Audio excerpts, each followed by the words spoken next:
Olá, seja muito bem-vinda, muito bem-vindo, bom dia para você. No programa de hoje nós vamos falar sobre a importância da comunicação nos dias atuais. Para falar sobre esse assunto, a gente conversa com o jornalista e professor da Universidade Federal Fluminense, Felipe Pena. Você é o nosso convidado, nossa convidada a acompanhar esse bate-papo com a gente. Já preparou seu café? Então, chega junto com a gente porque o Café PT começa agora.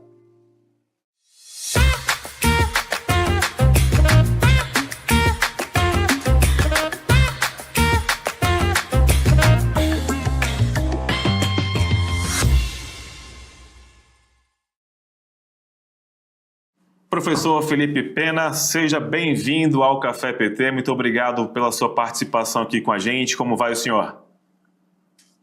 Bom dia, Anderson. Bom dia a todas e a todos. Muito bem, é um prazer estar aqui com vocês. Professor, vamos falar então sobre comunicação, né? Nesse momento aí que há uma disputa de narrativas, o senhor até chegou a afirmar em entrevistas recentes sobre uma inversão cognitiva. Professor, eu queria entender o que seria essa inversão cognitiva que a gente tem enfrentado aí nessa disputa de narrativas que a gente tem visto principalmente nas redes sociais. Anderson, primeiro eu preciso explicar o conceito de cognição, né? A cognição é a maneira como a gente apreende o mundo. É o mesmo radical de conhecimento, cognição, conhecer. É o mesmo radical de como você apreende o mundo.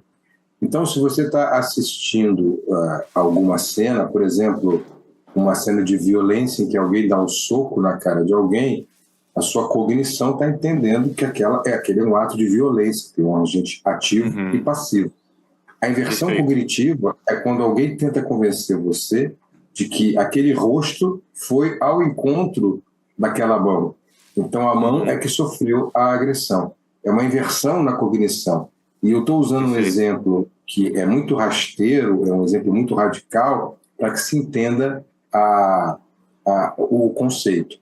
O conceito é diferente do dissonância cognitiva. A dissonância cognitiva é quando você tem uma informação A que se choca com a informação B, mas você aceita as duas informações. A inversão é quando você tem uma informação A e você convence que aquela informação A é a informação B, na verdade. Perfeito. Por exemplo, foi o que se tentou fazer com o tarifaço de Trump. Todos sabem que o tarifaço de Trump foi provocado pelo filho de Bolsonaro, Eduardo Bolsonaro, e pelo blogueiro Paulo Figueiredo. Os próprios confessam isso diariamente em suas redes sociais. No entanto, boa parte da direita tenta inverter essa cognição pública, jogando o tarifaço no colo do presidente Lula como se fosse uma falta de habilidade do governo brasileiro para promover o tarifaço, uma falta de habilidade do governo brasileiro em negociar, e por causa disso o tarifaço tivesse sido empreendido pelo governo americano. Essa é a inversão cognitiva. Então, na prática, o que a direita está tentando fazer é mostrar para o público que não foi o soco na cara, foi a cara que foi em direção ao punho. Então, o punho levou um soco na cara. Isso, a grosso modo, é a inversão cognitiva.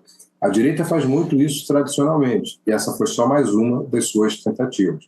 Não sei se foi claro, mas é basicamente isso. Bastante claro, professor. E isso é um fenômeno, na verdade, que a gente tem visto, né? Qual que é a sua percepção, professor? Essa inversão cognitiva, ela é realmente uma inversão proposital, realmente? Ela vem, como o senhor citou esses exemplos, né, da extrema-direita, mas ela é uma inversão que o senhor observa que ela é, de fato, proposital, ela é provocada para que isso aconteça realmente? É pensada nisso? Sim, ela é pensada, ela tem método, ela é muito bem pensada e com uma metodologia muito própria. Antes da inversão cognitiva, o primeiro tema que a gente tem é o sequestro da cognição pública. Porque, repare, a cognição ela não se dá apenas de maneira racional, ela se dá principalmente de forma simbólica, penetrando no inconsciente. Que símbolos, por exemplo, são sequestrados pela direita cognitivamente? Durante muito tempo, os símbolos nacionais, a bandeira brasileira, né? A camisa da seleção brasileira. Nos últimos 4 ou mais, talvez na última década, muitas pessoas de esquerda tiveram vergonha de andar com a camisa da seleção brasileira na rua para não serem confundidas com o eleitor de Bolsonaro ou com alguém da extrema-direita. Reparem, é um símbolo nacional. Esse símbolo nacional foi sequestrado pela extrema-direita. Então, é um sequestro da cognição pública, que passa a enxergar no setor político, no caso a extrema-direita, como um setor patriótico, que defende a pátria porque se apropriou cognitivamente dos símbolos nacionais. A gente sabe que isso é uma grande falácia, mas a extrema-direita conseguiu vender isso muito bem. E é por isso que eu acho que, nesse momento, a comunicação do governo acerta muito ao resgatar, pagar o resgate desse sequestro da cognição pública e conseguir resgatar o patriotismo, o sentimento nacional, que está muito a reboque do próprio tarifaço que foi imposto pelos Estados Unidos a pedido do filho do ex-presidente Bolsonaro. E aí o Brasil dos brasileiros, no boné que foi mostrado na reunião ministerial, é realmente um símbolo dessa batalha cognitiva, disso que eu chamo de guerra semiótica. E nesse momento eu acho que é um resgate dessa cognição, e esse sequestro cognitivo, pelo menos desse tema, que é o tema do patriotismo, ele é um sequestro que termina agora, pelo menos começa a terminar a partir dessas ações de comunicação que, a meu ver, agora começam a ser bastante eficientes, diferentemente do que aconteceu nos últimos anos. Como o senhor enxerga o resultado desse trabalho, professor? Como o senhor citou aí também, né, esse acerto da comunicação do governo do presidente Lula, né, em tentar resgatar realmente esses símbolos que realmente pertencem ao povo brasileiro, mas de que forma que o senhor vê o resultado disso, né? Isso pode levar, é um resultado imediato, ele pode levar alguns anos para que realmente seja, esses símbolos possam realmente ser resgatados, por exemplo? A gente não tem alguns anos. É preciso que esses símbolos sejam resgatados no curto e no médio prazo. E eu acho que eles já começaram a ser resgatados. E vai ser a curto e médio prazo. Não só porque há eleições no ano que vem, é muito mais do que isso. É porque foi criada uma oportunidade comunicacional. E isso precisa ser aproveitado. Mais do que isso, repare que a comunicação em época digital, ela se faz com linguagem e com velocidade. Velocidade na resposta, não adianta entrar na rede social e responder 2 dias depois, porque o assunto já é outro. Sim. Tem que responder na hora, então tem que ter uma equipe trabalhando nisso. Eu tenho aqui mais de 100 pessoas trabalhando no grupo de pesquisa. A gente indica respostas imediatas às fake news, por exemplo, que aparecem e são gestadas nas redes bolsonaristas. E a linguagem. Não adianta ter a mesma linguagem de um veículo tradicional, de uma televisão, um enquadramento bonitinho, ou de uma revista com toda uma edição bem feita. Tem que ter uma linguagem própria de rede social. Cada veículo tem uma linguagem e essa linguagem precisa ser respeitada. No nosso caso aqui, que é um caso de redes sociais, esses são os 2 fatores básicos. E acho que nisso a comunicação vem acertando muito. Acertou na linguagem e acertou na velocidade. A comunicação via bonés, por exemplo, que parece uma coisa simples, mas é uma coisa que entra no imaginário público, e é disso que a gente está falando. É de controle do imaginário. E controle do imaginário se dá através da linguagem simbólica, os signos linguísticos no símbolo. E no símbolo é que se trabalha a comunicação nessa era digital. Isso parece que foi ignorado durante muito tempo pelos setores progressistas, infelizmente, enquanto a direita andou de braçada, produzindo diversos símbolos, sequestrando a cognição pública, posando de patriota, honesto e outros signos que foram apropriados de forma mentirosa, a gente sabe, mas com muita eficiência comunicacional. E agora parece que a nova comunicação do governo começa a resgatar isso. E aí eu fico bastante otimista em ver que essa batalha, essa guerra semiótica começa a tomar outro rumo. Espero que continue assim. Sem dúvida, realmente é comunicar diretamente para as pessoas, né, no contexto em que elas vivem. E, professor, como é que é possível não cair, né, nessa inversão cognitiva? Se a gente for explicar isso para as pessoas em casa que estão nos ouvindo, até mesmo para a gente poder divulgar essa informação para outras pessoas, né, para que elas tenham esse cuidado realmente, o que o senhor diria para essas pessoas? Não é só não cair, é produzir o antídoto para mostrar que é uma inversão cognitiva. Então, se você está vendo alguém dando um soco na cara de alguém, não é a cara que está indo ao encontro do punho. Mas muitas vezes isso não é tão óbvio assim.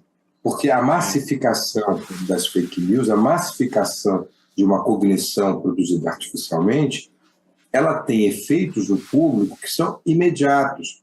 Então, quando um público de direita recebe a informação de que o tarifaço, por exemplo, ele só está acontecendo porque o governo Lula não é capaz de negociar com os Estados Unidos, a tendência de um público que já teve a cognição sequestrada pela extrema-direita é difundir esse conteúdo.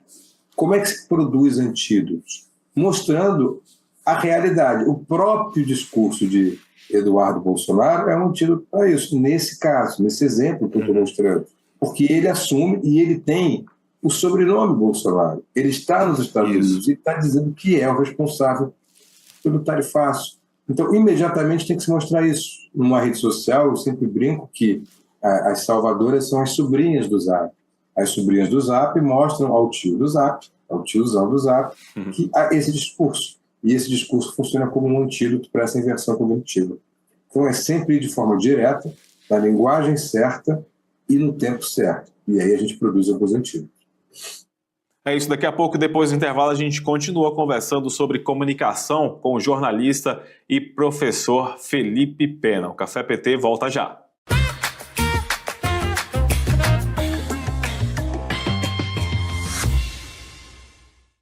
Tudo sobre as ações do governo Lula, os projetos que estão movimentando o Congresso e as principais informações do partido.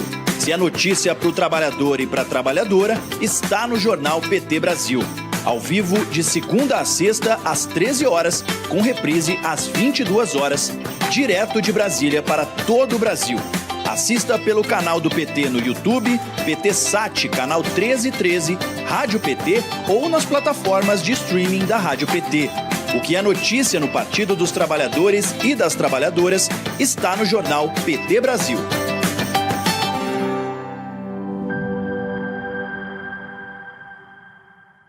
Se liga no programa que está agitando a TV PT. Pode Tremer! O videocast para a juventude que gosta de política e para quem acha que não gosta também. Toda quinta-feira, às 18 horas, com reprise às terças no mesmo horário. Assista pelo canal do PT no YouTube, PT Sat, canal 1313, Rádio PT ou nas plataformas de streaming da Rádio PT. Não dá pra perder, né?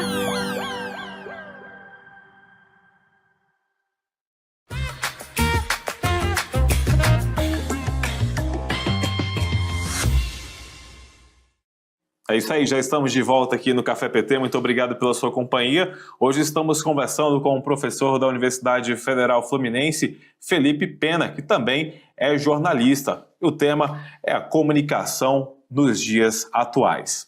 E o senhor também defendeu recentemente, né, que existe uma guerra semiótica entre o Brasil e o mundo contemporâneo. Também queria entender isso, professor Felipe. A guerra semiótica, na verdade, não é entre o Brasil e o mundo contemporâneo.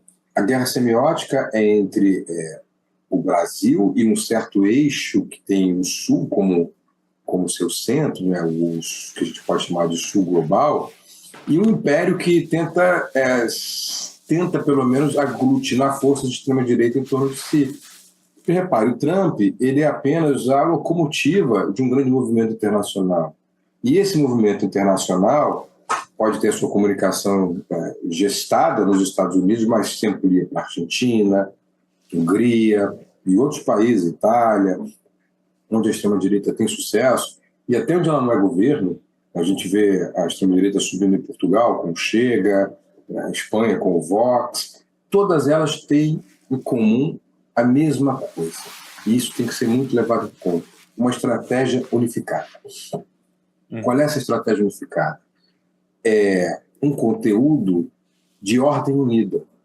Exemplo, quando o Steve Bannon, na primeira campanha de Trump, solta a fake news de que Hillary Clinton participa de uma rede de pedofilia nos fundos de uma pizzaria de Washington, que é um grande absurdo, 49% do público republicano acredita de imediato e compra essa história. Isso serve de laboratório e é usado em várias partes em outras campanhas do mundo. E a pedofilia vira um tema. Não é à toa que no Brasil, um dos temas de campanha vira o tal banheiro unissex, né, que não tem nada a ver com a eleição presidencial, mas está ali ramificado no tema pedofilia. É isso que a extrema-direita produz, uma guerra semiótica de signos. Ela produz significados para determinados conteúdos, vende como se fossem verdade, e cabe aos setores progressistas e democráticos rebater isso. Eles trabalham sempre com essa mitologia que tem a ver com um passado retoricamente redentor, por exemplo, retrabalhar a ditadura como uma época gloriosa, quando a gente sabe que foi uma época de horror e de terror. Não à toa se reverencia o Coronel Ustra, né, se fala na Ponta da Praia, reverenciar valores que são valores bárbaros, não civilizatórios, como o machismo, como o racismo, né, fazer pessoas saírem do armário e se identificarem com isso, como se fosse normal. Então, produzir esse sentido a partir disso é uma guerra semiótica. A semiótica se ocupa do significado de determinados signos, que podem ser signos racionais ou produzidos no inconsciente. A minha especialidade aqui como estudioso na universidade é tentar entender como que eles trabalham no inconsciente coletivo mesmo. E isso vem sendo trabalhado com muita eficácia em nível mundial pelos comunicadores de extrema-direita. Então, cabe a nós, os setores democráticos, comunicadores, pesquisarmos e produzirmos respostas. Durante muito tempo não conseguimos travar essa batalha semiótica, mas acho que agora isso começa a aparecer, porque agora estamos começando a dar o devido valor àquilo que a gente não entendia. Cada vez mais pesquisadores, não estou sozinho nisso, têm feito os seus estudos para tentar não só entender como a extrema-direita tem trabalhado, mas produzir respostas eficientes para defender a democracia. Porque, no final das contas, Anderson, se trata disso. Comunicação para defender a democracia. É essa a nossa missão. Então, não cabe vaidade, não cabe nenhum tipo de interesse personalizado. É um interesse coletivo que a comunicação produza seus efeitos nessa guerra semiótica. A comunicação dos setores democráticos. É por isso que eu convoco, eu apelo a todos os professores, estudantes, comunicadores que pesquisam o tema, que continuem produzindo, estudando e ajudando os setores democráticos a travar essa guerra semiótica. Porque, no final das contas, o Zeitgeist, o espírito do tempo que nós estamos vivendo, é muito parecido com 1920, 1930, quando se gestou o fascismo e o nazismo. A gente está numa configuração social, num caldeirão de comunicação e de sociabilidade muito parecido. Então, se a gente não reagir, podemos cair no mesmo clima daquelas décadas. Professor, me parece que há um fenômeno, né, que é das pessoas, algumas pessoas, eu diria uma boa parte, e aí eu vou puxar o exemplo prático que a gente vê diariamente da extrema-direita, que é justamente acreditar nesses discursos, e me parece que eles acreditam de forma incondicional, ou seja, foi publicado por alguém, seja um parlamentar, seja um influenciador, né, da extrema-direita, e me parece que essas pessoas elas tendem simplesmente a acreditar, sem checar se de fato aquilo ali é verdade ou não. Você observa isso também? De fato isso acontece ou é simplesmente porque as pessoas são desinformadas mesmo e não realmente tem uma certa preguiça de buscar informação? O que realmente, que fenômeno é esse que acontece, professor, que o senhor observa em relação a isso? São duas coisas diferentes, viu, Anderson? A primeira é a que você mencionou, que é acreditar incondicionalmente. Isso acontece pelo primeiro ponto que eu mencionei na entrevista. Como houve um sequestro cognitivo, as pessoas participam de grupos de WhatsApp ou grupos sociais em que elas só querem confirmar o seu viés, né, de crença. Então, aí sim acreditam de forma automática. Se você disser que este celular é verde, ela vai acreditar, mesmo ele sendo preto. Isso. Então, é uma coisa. A outra coisa é, dentro desses mesmos grupos, haver a produção em massa de signos linguísticos que induzem a cognição, que fazem invertidas cognitivas, que até conseguem amenizar a dissonância cognitiva de alguns temas. Esse me pareceu o grande problema. Porque uma pessoa que acredita que uma tela preta é verde ou acredita que a Terra é plana, vai continuar acreditando que a Terra é plana. E esse é um problema que a gente talvez tenha muita dificuldade, mas isso é 15%. talvez 20% da população. E aí a gente, se pegar o público de extrema-direita, chega a 30%.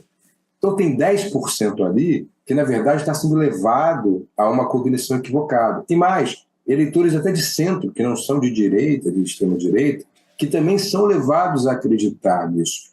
E essa estratégia está num livrinho da década de 1940, que chama-se A Linguagem do Terceiro Reich, de Viktor Klemperer, um linguista que mostrou que há duas estratégias básicas para isso ser feito.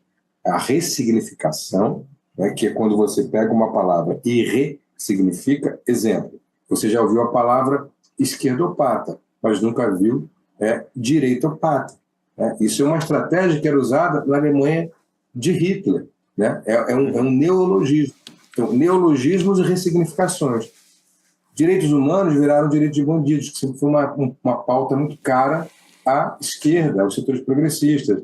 É até curioso que isso sofreu uma inversão cognitiva, porque agora o que se pede para Bolsonaro são direitos humanos, quando a gente sabe que é um ex-presidente que tentou um golpe de Estado e que sempre foi contrário a qualquer tipo de relação com os direitos humanos. Pelo contrário, dizia que era para torturar e matar e defender um torturador, né, em plenário durante o golpe contra Dilma Rousseff, naquele processo de impeachment extremamente falacioso. Mas vocês percebem como isso é feito? Então há um segundo grupo que tem essa cognição sequestrada, que recebe essas invertidas e acredita nelas. Essa dos direitos humanos é uma inversão cognitiva muito fácil de perceber. Vejam que agora estão pedindo direitos humanos para o ex-presidente Bolsonaro, né, quando diziam que direitos humanos era direito de bandido. Até essa própria operação no exterior com os Estados Unidos é uma inversão cognitiva, como eu já mencionei. E esse público, o público de centro, é que deve ser visualizado na hora de se produzir uma contraofensiva comunicacional. Esse público é que é importante. E é para isso que a gente tenta trabalhar aqui na universidade, para fazer peças com eficiência, que contem a verdade e que desfaçam esse nó das inversões cognitivas que a extrema-direita produz diariamente. E é interessante destacar o poder que tem a comunicação, né, professor? É um poder que realmente faz com que as pessoas tomem decisões, né? Decisões, inclusive, na hora de votar. E as eleições de 2026 estão chegando aí, a gente já está às vésperas, praticamente, né, das eleições de 2026, e a comunicação ela também pode ser um fator determinante, né, para as eleições do ano que vem. Como é que o senhor vê também essa importância e de que forma que o senhor acredita que os rumos da comunicação devem seguir no ano que vem durante as eleições? A gente viu nas últimas eleições, né, um desafio muito grande que foi combater as fake news. O senhor acha que isso vai ser um problema que vai continuar também nas próximas eleições? Claro que vai continuar, mas acho que agora os setores progressistas estão muito mais preparados, né? A preparação foi feita, né? Aí, na presidência do partido tem um grande comunicador, que é o Adil Silva. Na SECOM tem um grande comunicador, que é o Sidônio, alguém que entende de comunicação, duas pessoas que entendem muito de comunicação. E sabem que 2018 aconteceu porque as redes sociais foram ignoradas. Ou se não foram ignoradas, pelo menos não havia o conhecimento necessário, o profissionalismo necessário para se combater a produção extrema de fake news. Todo mundo lembra das fake news contra o Fernando Haddad. Elas também apareceram na eleição de 2022, mas já com menor força, mas apareceram. Vão continuar aparecendo agora em 2026. Mas acho que há um conhecimento maior sobre os antigos. Não só esses que a gente produz aqui na universidade, mas aqueles que o próprio governo produz e sabe como está produzindo agora. Mas o que eu acho que tem que acontecer, Anderson, é uma simbiose, é uma união de todas essas forças que produzem comunicação na era digital e que falam sobre fake news, que pesquisam a produção de fake news para produzir a verdade. É isso, para combater essa produção. Aqui a gente tem mais de 100 grupos monitorados pelos nossos pesquisadores, então a gente vê isso nascer ali mesmo, no âmago. A hora que eles criam uma peça, um meme, algo que vai levar a uma fake news, a gente já está vendo e pensando na produção de um antídoto. Mas é claro que a gente faz isso de forma experimental, né? Um ambiente controlado, que é o da universidade, e que vai para alguns grupos. A campanha o governo tem que fazer isso no nível macro, e eu acho que Sidônia e Edinho já devem estar, obviamente, organizados para isso. Já está sendo feito isso, pelo que eu acompanho. Os bonés já são uma certa resposta a isso. Porque se não for assim, não há maneira de se vencer a eleição. Se vencer o 22 com a força do presidente Lula, a força midiática, comunicacional que ele tem, mas ainda com derrotas nas redes sociais. O 26 vai ser muito mais difícil. Então é preciso que essas redes sociais, essas mensagens sejam muito mais fortes, sejam muito mais eficientes e que haja uma união entre pesquisadores, comunicadores, democratas, porque no final das contas, quando a gente está falando de comunicação aqui nas eleições de 26, o que está em jogo é isso, a democracia. E se a gente perder a democracia, essa conversa aqui, por exemplo, não vai existir mais. É provável que a minha universidade não exista mais.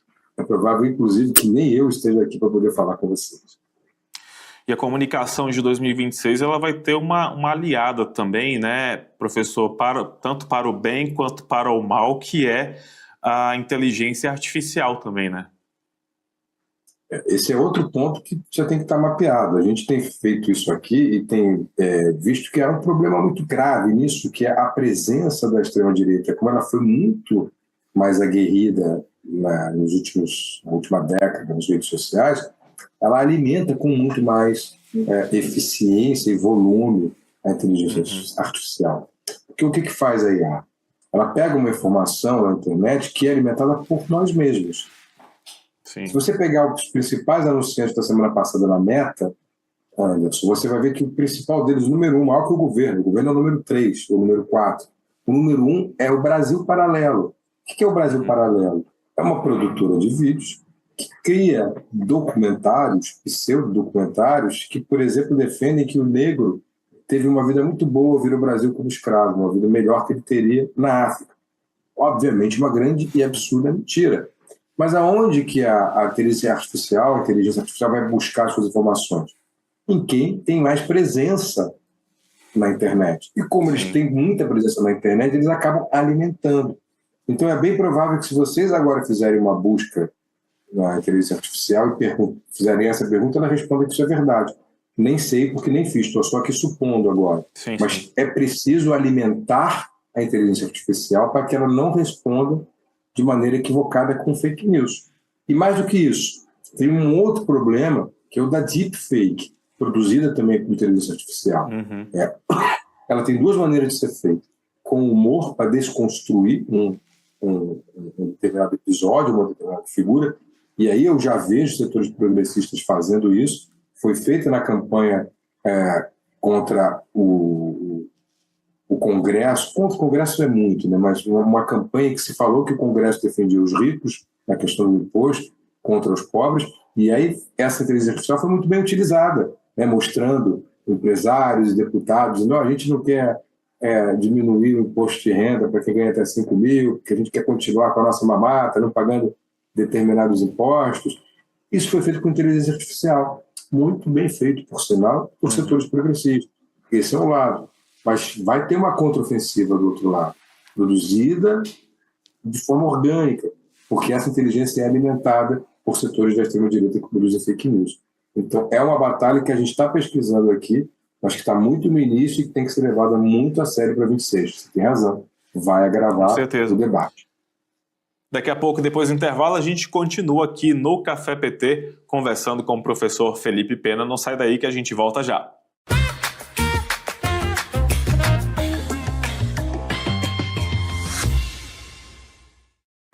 Quer ver mais mulheres ocupando espaços de poder? Então se liga no Elas por Elas. O programa que encara os desafios das mulheres brasileiras, a misoginia, discriminação, a violência política de gênero, muita perda de direitos. O LIC 180 tem papel importante e também vai estabelecer um diálogo. A importância da rotatividade. Que eu senti na pele. Mas, seguindo o debate, incentiva e prepara você, mulher, para a disputa política. De segunda a sexta, às 4h na TV PT. O canal do partido que mais elege mulheres no Brasil. Eu sou uma delas, são elas por elas, ocupando os espaços de poder.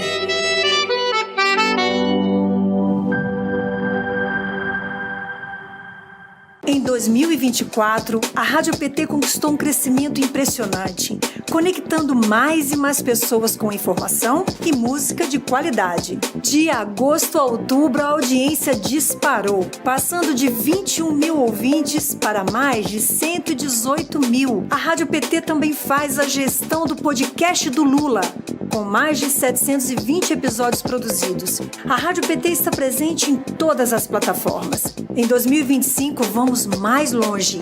E você faz parte dessa jornada.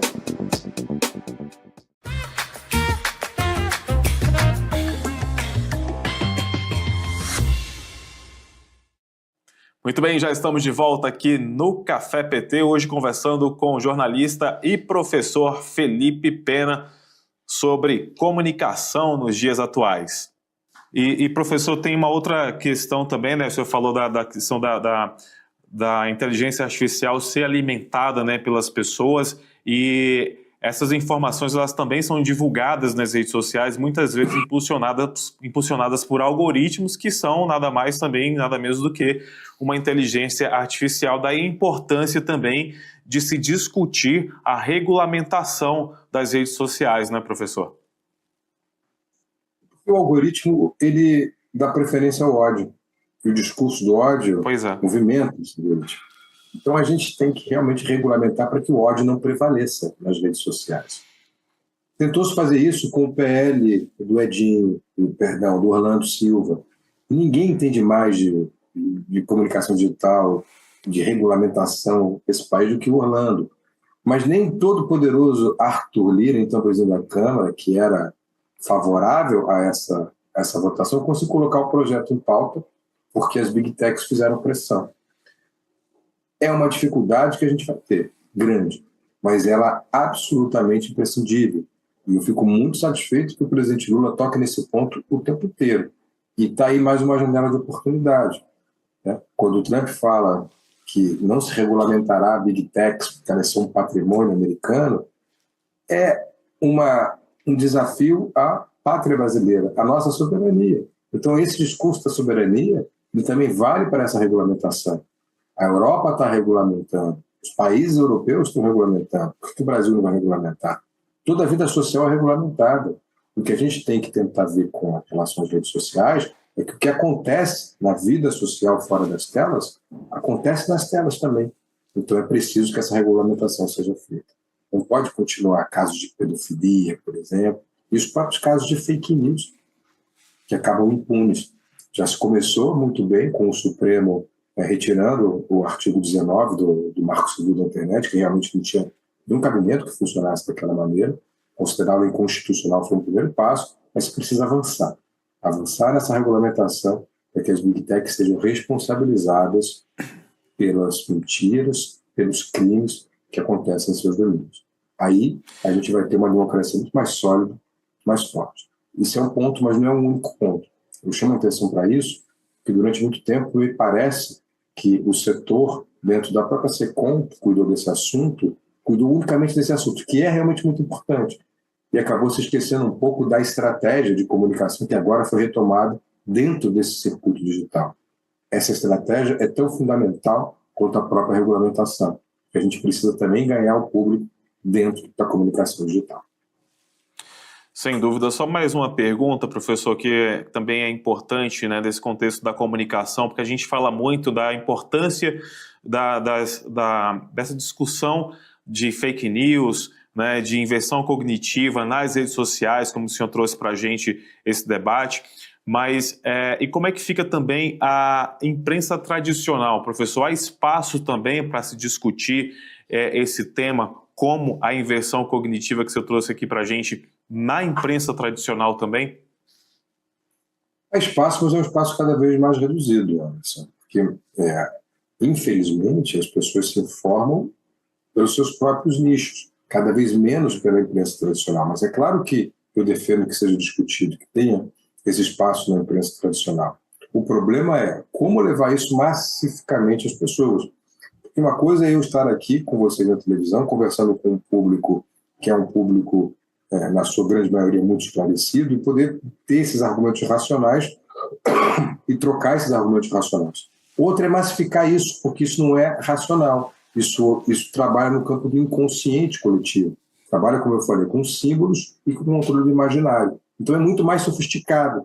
É preciso que se produza uma comunicação carregada de simbologia, carregada de signos que entrem no imaginário público. Isso dá muito trabalho, requer muita pesquisa. Não é esse debate que eu estou tendo aqui com vocês. Esse é um debate entre nós, de nicho, pequeno. O debate maior, muito mais amplo, ele é travado ali pelos meus alunos, pelos meus orientandos, no dia a dia, com a linguagem certa. Então veio a imagem Y, eles respondem com a imagem Z, que está no mesmo campo semântico, que consegue responder aquele meme com outro meme. E aí, ou com uma inteligência artificial, com outra inteligência artificial, uma produção de uma peça. É assim que funciona, com velocidade e com linguagem. Sempre vou bater nessa tecla, viu, Anderson? Velocidade e linguagem. Esses são os dois conceitos que norteiam a comunicação digital. E só com isso muito bem azeitado numa máquina de comunicação, os setores democráticos vão conseguir vencer os setores antidemocráticos, fascistas, da extrema-direita, que estão não só no Brasil, mas no mundo inteiro.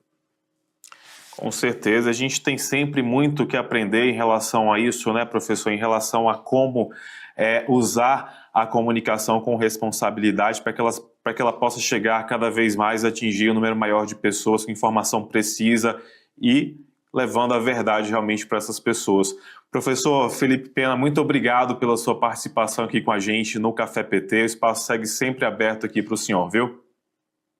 Eu que agradeço e que a gente tenha sucesso nessa empreitada democrática. Um abraço para todos. Um grande abraço e até a próxima.